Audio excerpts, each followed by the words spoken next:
Hi, thank you for joining me in my research presentation. No, that's tricky. Yes. Yes, today I'm gonna talk about something that I call melodic awareness in harmony, or basically just the idea of how to pay more attention to the different melodies inside of chords. A bit about why I want to do this. Well, basically, I started playing the guitar through classical, or well, I wanted to play heavy metal, but the only teacher there was in my hometown was a classical guitarist, so I said, okay, why not, let's try. He was a great teacher, and he really got me into the classical guitar.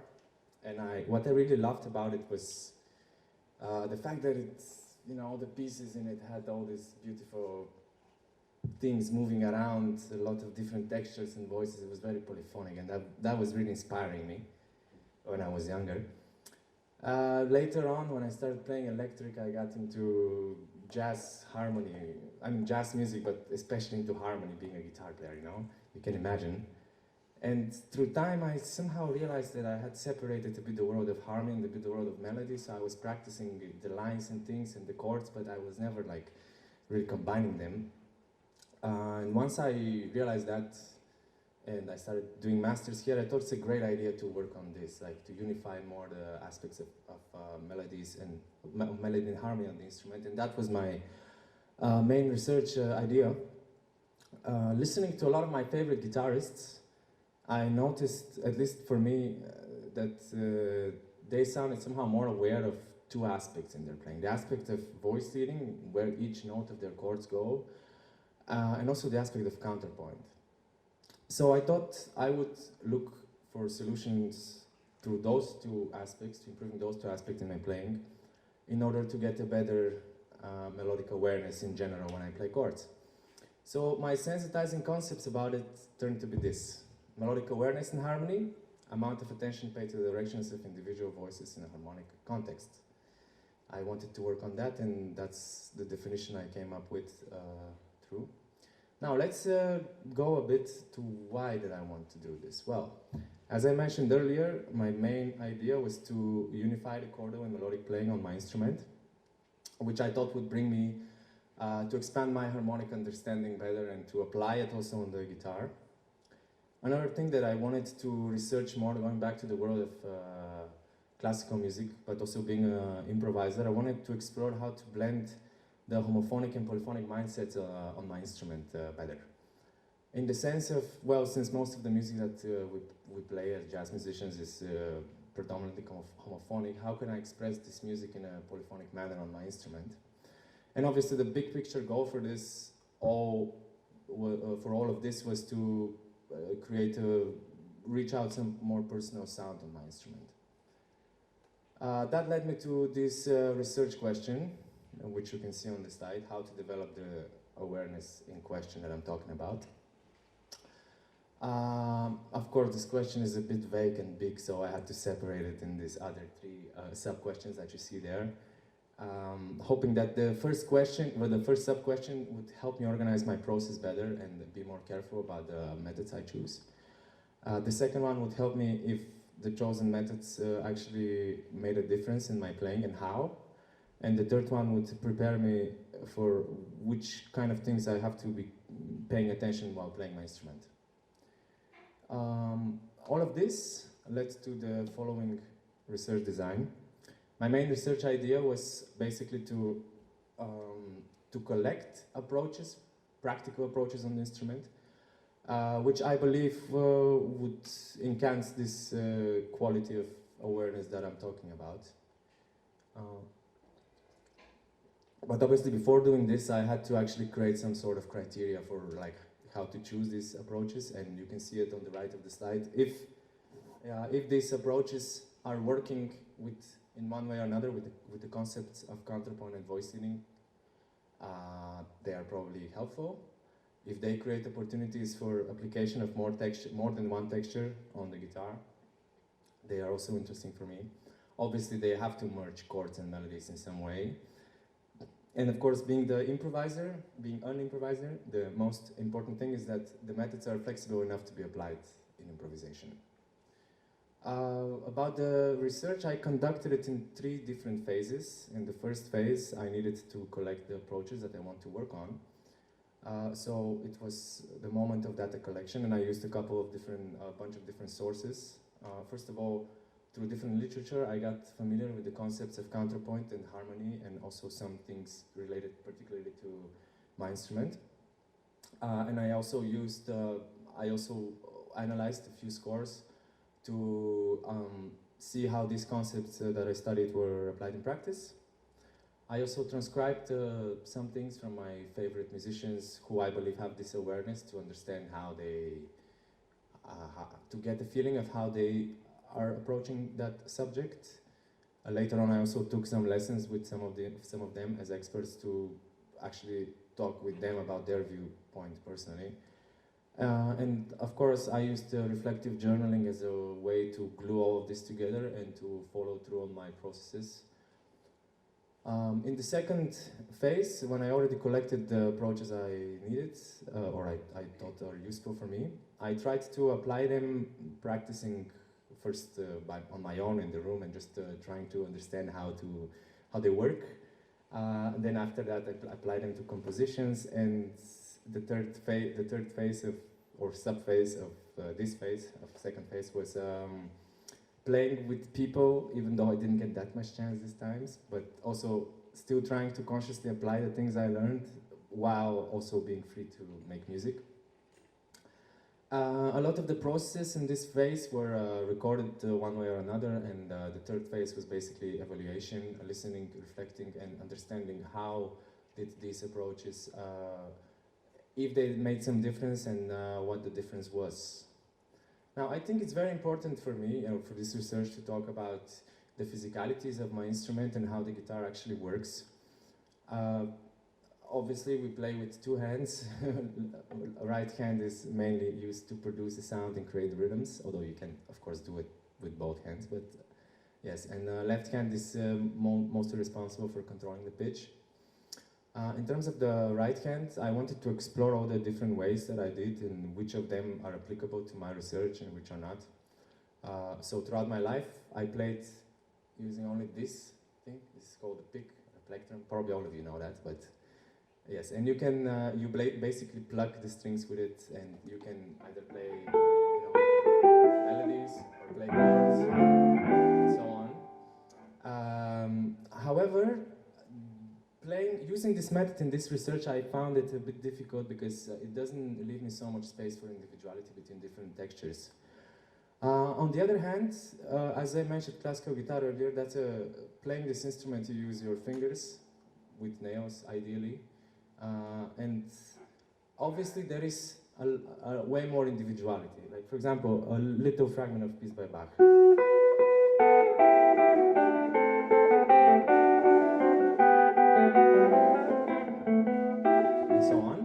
As you can hear, there were more textures happening, and at the same time, more voices and everything. However, I also thought that this approach is not that useful for me either, because on the other hand, I practiced so much playing single melodies with the pick that I could never reach the same control just by using my fingers, the same control over articulation and sound and timing even. So that's why I chose the third method, which is basically combining these both methods and it's called hybrid picking. What it means is I hold the pick the way I hold the pick between my thumb and the index finger, and I use all these other 3 fingers to produce other sounds. For example, the same piece can be played in that way too.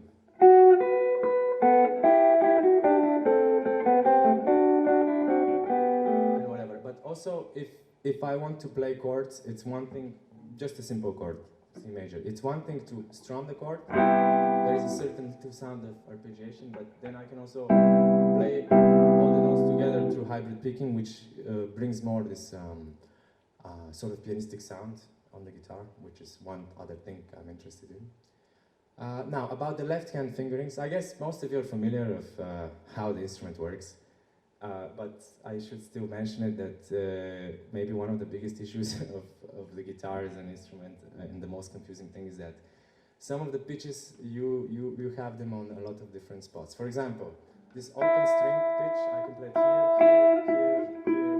here, and if I had like 24 frets, I could also play it on my 6th string, but I don't. So that basically is the main challenge in terms of fingerings, because the same phrase could be played in so many different ways. And being an improviser, I don't want to struggle with this, but there is no also universal solutions to that problem. So it's about keeping the flow going and just getting used to making mistakes, I think. Now, before moving on, I have to mention how important actually is the synchronicity between the two hands. From my experience, I've learned that if it feels that I am having an issue with the left or with the right hands, and if I focus only on that, the issue is never going to be solved.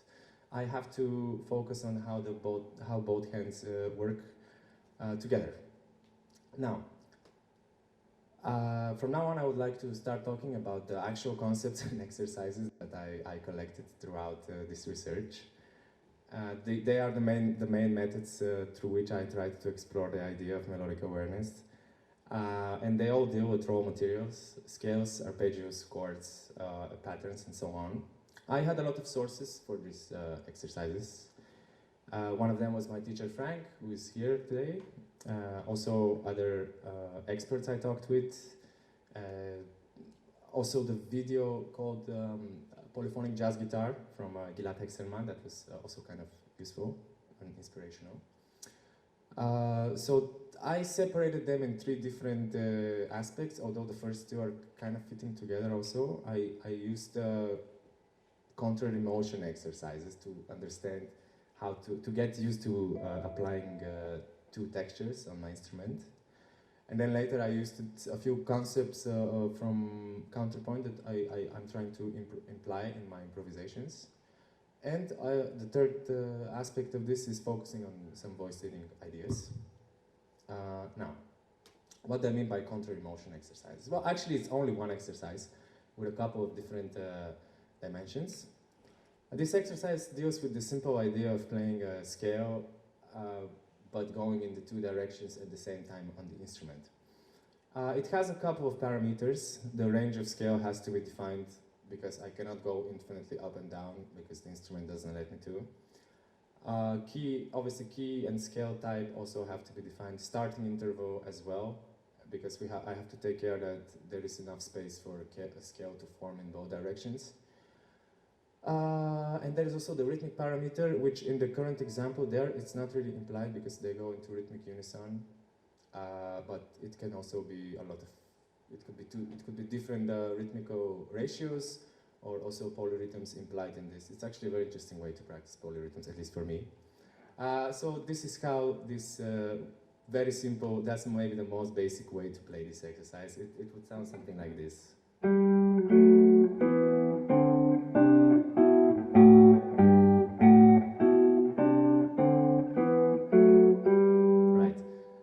But as I said, I can also imply the rhythmic parameter, which gives a lot of other variables. For example, I can have 2 to 1 ratio, so half notes and quarter notes.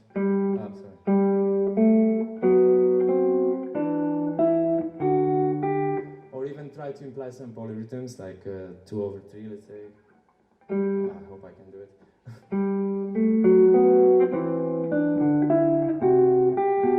And so on. And the other thing I focused on was what I call the advanced contrary motion exercise, but actually it's basically the same thing. The only difference is that it adds 1 extra parameter in one of the voices, because I don't go only in stepwise motion, but the idea is to go with some other kind of melodic pattern. This example that I have here is very simple. It uses this pattern of diatonic thirds, and the other voice just goes stepwise down. So it's something like this. Sorry.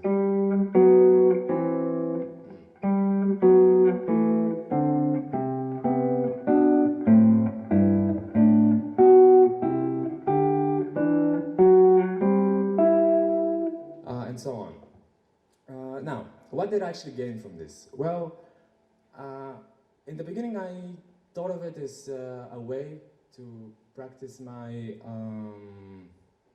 to practice technically the things I need to be able to do in order to play two textures on the guitar. That was my main goal with this. But however, I realized that actually it was way more helpful in another way, which is the aspect of focusing on two different textures and performing and listening to these two different textures. It also brought me a bit of a different understanding of the guitar, because now I started seeing some relationships that were not there for me actually before. Okay, now we can move a bit to the to concepts of improvising with counterpoint. I tried a few of them. And the first one I would like to talk to you a bit is about canons and how to play them on the guitar and why to play them on the guitar. But first of all, what is a canon? Well, Piston, in Walter Piston, who wrote this nice book, Counterpoint, which I read a lot in the last 2 years. He defines the canon as the effect of reduplication of a melody by a second voice starting later. So a canon has two parameters to be taken care of. First one is the time interval, so how late does the second melody start? And the other parameter is the harmonic interval, so is the second voice transposed and at what interval? I personally ignored the harmonic interval and always kept it at an octave, because my main idea for playing a canon and studying a canon was to train my rhythmic awareness better and be able to create more individuality in the voices.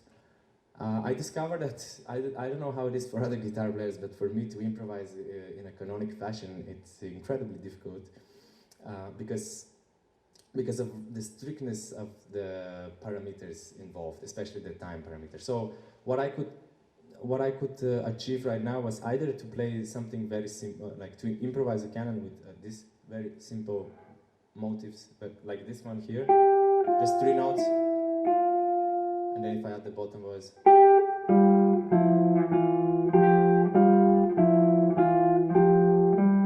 and so on. But anything that was more complicated than that, I found it hard to improvise. I couldn't, even if I had a melody that I knew, I had to still write it down to see where the other voice would start. However, I still think it's valuable to explore this, at least it was for me, exactly in order to develop more the rhythmic awareness. Another nice way to do or to get into counterpoint is the idea of playing a bass line and a melody together on the instrument. Actually, I did this for a long time, and a lot of my teachers, even before doing this masters, were recommending me to do that in order to learn a song very well.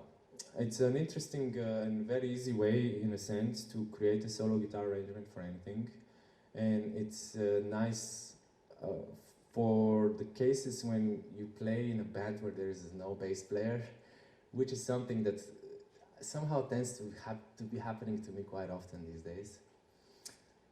So I find this very, very useful in terms of musicianship, developing my own musicianship, and also as a skill for me to compose. It's also interesting to explore that. There is here you can see a little example. This is the jazz standard Nardis with the bass line underneath, the so-called bass line in 2, which basically means playing 2 notes per chord. And it would sound something like this.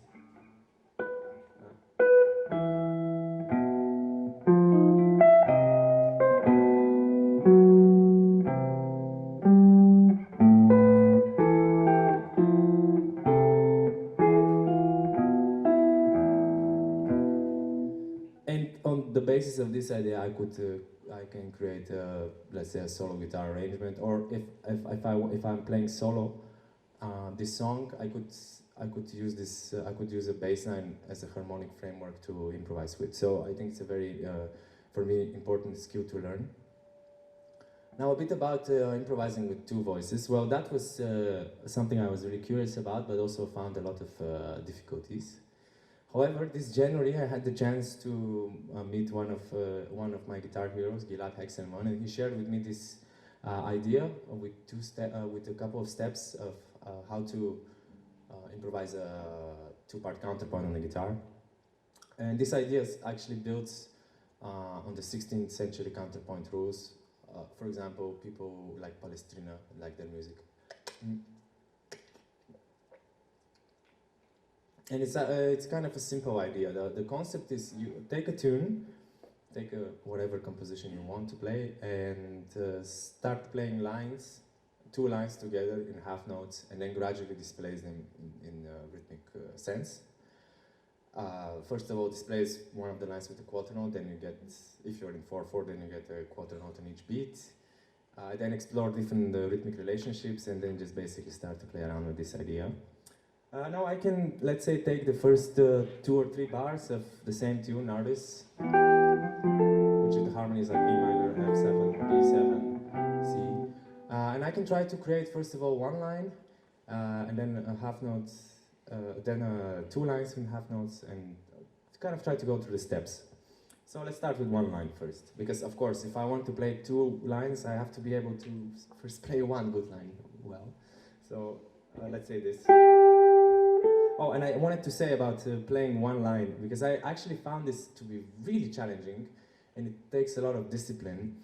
But what I found out is that if I can imagine how the sound of the whole chord is, then the notes I play somehow have more weight. And it's a bit esoteric thing, but I really felt that.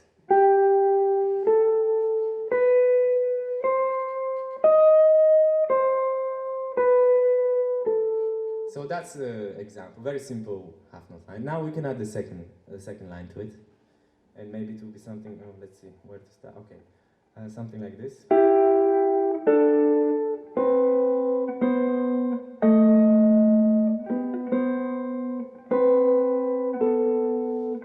example, and now all I have to do is start playing this second line a bit later.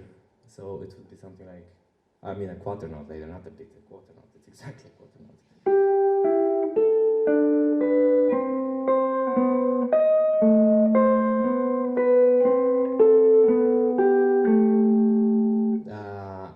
Then maybe try a different rhythmic relationship. For example, I'm gonna, let's see, okay, I'm gonna play quarter notes in the top voice and half notes in the lower voice. And that would be something like, okay, I'll do it a bit slower.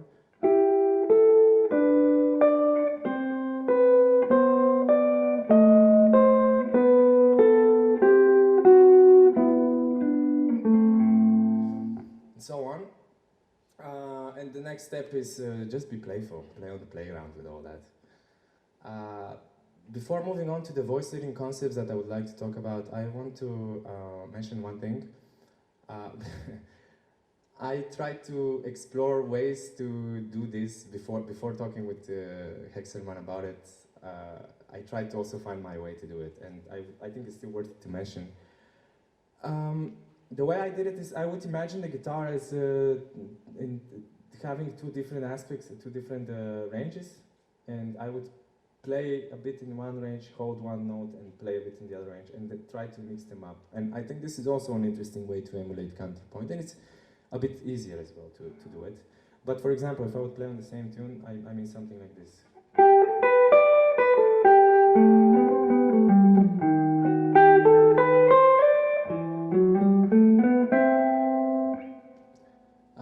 Yeah, and I found this to be very interesting, and I'm actually curious to explore more all these aspects. Now let's talk a bit about voice leading. Before going into the concepts, the concept that is new for me, I want to emphasize on the importance of being really aware of the standard voice leading practice on the guitar for this research. This research builds on top of that, and it's not a standalone research. So I'm still practicing and focusing a lot on the on things on voice leading, all the possible chord voicings on the instrument, and exploring all of that and making sure I'm really fluent with it. I think it's very important because the other idea also builds on this. Now, what was new for me was this idea, which I learned from another guitar hero of mine, Lagerlund. Also in January, I had a meeting with him, and he has this idea that you can approach every chord note with this note that is a half step or whole step up and a half step or whole step down. and that creates a lot of new sounds and a lot of more opportunities also for movement around the harmony. And also it gives sounds that you would not think of if you would think of in the standard way to approach it. But also there is a relationship to the classical music. For example, I guess this sound would be very familiar for you. Right? It's the simple suspension of 4 going down to the 3. And that's kind of how this approach works, but with more freedom, because I can choose any other note around the chord note in order to do that. Important thing, at least considering the guitar, is that I use 3-note chord structures, because if I use 4 or more, I have no space to move. I don't have fingers for it. Another thing to be aware of is that these 3-note chord structures, it's good if they are with larger intervals inside of them. The reason being, first of all, again, physically I have more space to move around, but second of all, the sound of the guitar, it's you can hear way more clearly when there is more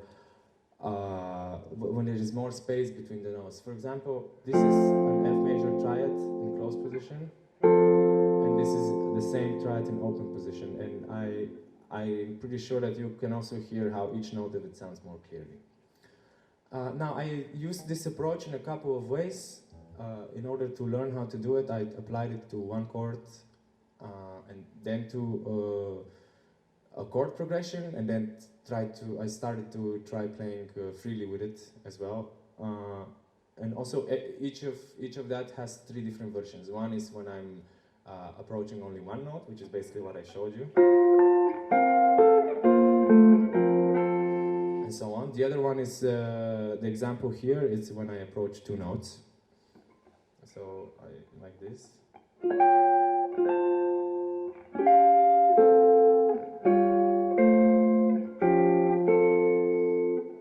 And the other one is when I approach all the notes, when I approach all the notes.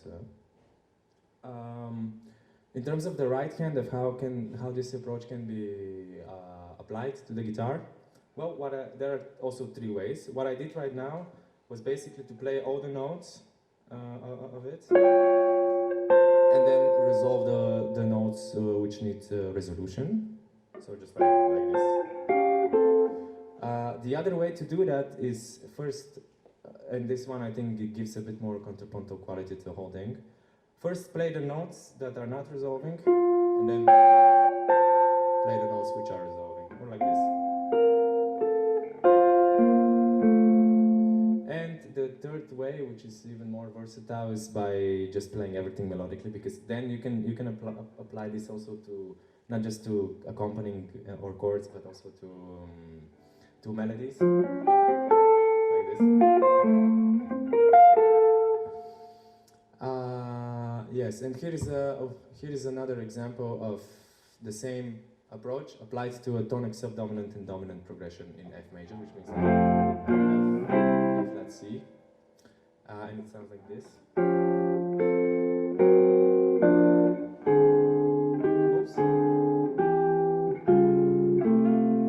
So you can see it creates a totally different thing. It's a different sound, and I find this very fascinating. But enough about this. Let's talk a bit about the conclusions. Well, for me, I feel that these methods worked, but that's not the most important thing. It's not about the methods themselves. I think that the answer to my question of how to develop melodic awareness and harmony is, most importantly, is to have the right mindset to do so. And after that, I think every musician who wants to do that, they can find their own methods. The methods I used were these I described in my research. And I can elaborate, of course, on the research questions. Like, for example, the benefits that I gained. I feel I gained a lot of benefits in terms of developing my focus a bit more. I found new things about my instrument that I didn't know existed. I feel that somehow it also helped me with my technical facility on the instrument. But most importantly, gave me new ideas to work with and to improvise. In terms of the challenges, I think I talked a bit about them. I think they are solvable, but most important thing is, as I mentioned earlier, is actually to manage to keep the flow going when you play music, even if you make mistakes. It's okay. it's okay, as long as you manage to go on. The important factor is for me to create the melodic awareness in question were to make sure that I'm listening very well to what's happening and what's coming out, and also follow the different textures on the instrument. But also, obviously, if I want to have a melodic awareness in whatever, I also should have a very strong rhythmic awareness. So that's something I feel that is important, and unfortunately I neglected a bit in the course of this research, but I managed to come back to it. Well, that was all. Thank you. If there are any questions, now is the time to ask, please.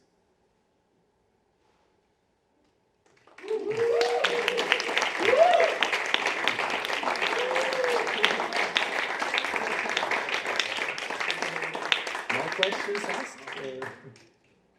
What's the right mindset to you? What's the right mindset to me? For this subject, of course, you mean, right? Yeah. Well, it's the idea of hearing a sound that I want to have on the instrument, which is related to a lot of movement and textures. So hearing this sound, as soon as I hear it, then I try to go for it. And that's what I mean by the right. That's how I felt it for me. And in general? In general, just to relax and stay in the flow. Any other questions? Or yes. shall we? When did you decide to, like, when did you meet the first time this idea of the counterpoint in your... In my life? Yes. I was not aware of it, but when I started playing classical guitar, I think it was with this piece. I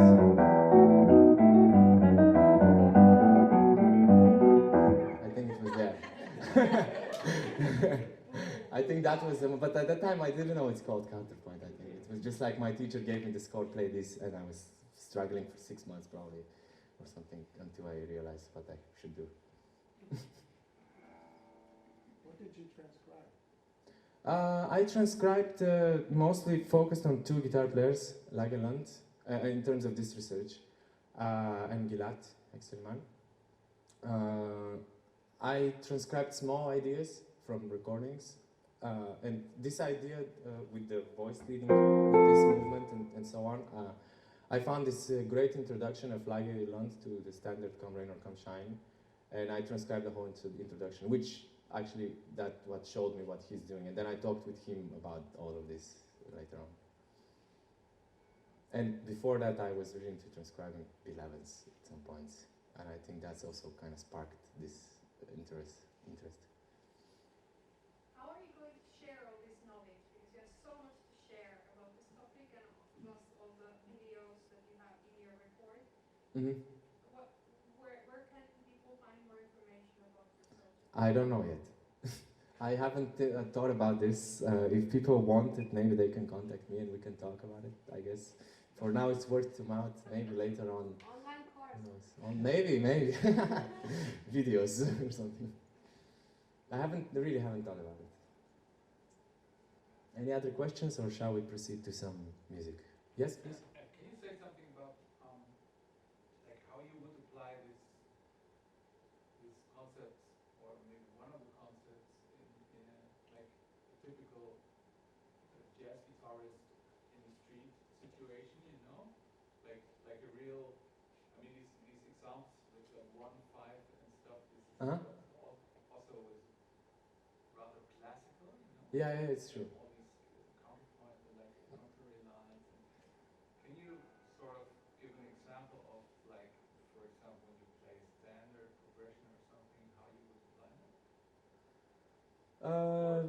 Yeah, I am trying to do it in the concert also, but I guess if I would just take a standard progression, I would just try to see where it's going. And for example, if I would play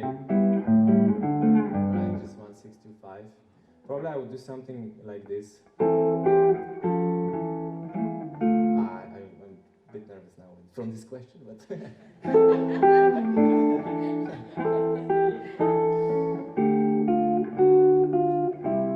example, or something like that. I think I need to practice more with a metronome. But Everybody just wondering,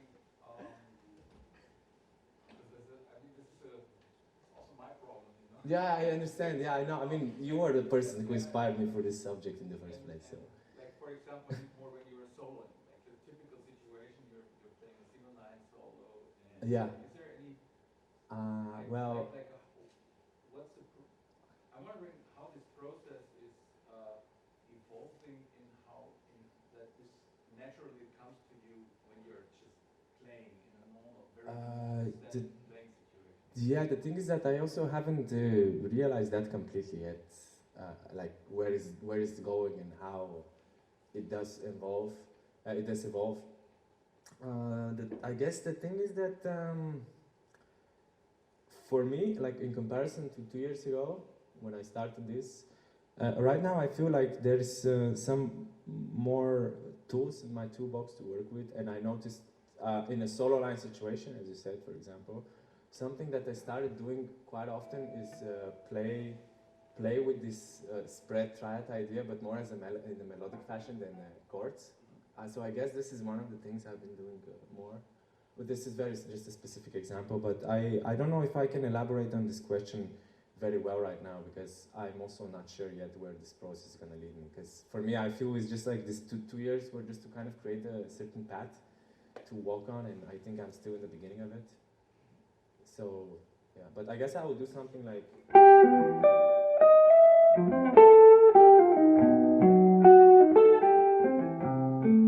don't know, just as improvising with it. This is kind of the sound that these things have brought me, more or less, for now. More questions, or shall we move on? Okay. Well, thank you very much. Let's get this over with. Now I would like to invite on the stage my brothers, the amazing Gabriele Bertossi on bass, and the wonderful always Potamianos on drums, and we're just gonna play some music for you. Enjoy.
Thank you. This was, well, the first tune was Come Rain or Come Shine, for whoever doesn't know. I forgot who's the composer, I'm sorry. Bless you, Luca. The last tune was an arrangement of mine of Nardis by Bill Evans. And now I'm gonna play a little children's song, a child song dedicated to my niece, and I called it Dodo because when she was 1 year old, she really loved to play with snails, and she loved snails for some reason, but she called them Dodo always. So it's very, yeah, pretty much. And yeah, it's very nice. So this is a song dedicated to my niece, Dariana. And the song is called Dodo, a very fast snail.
That was a song called Let the Giants Sleep, which is dedicated to my Dutch neighbors and the fact that sometimes I forget that I shouldn't be making noise after 10 o'clock, so it's a reminder to myself.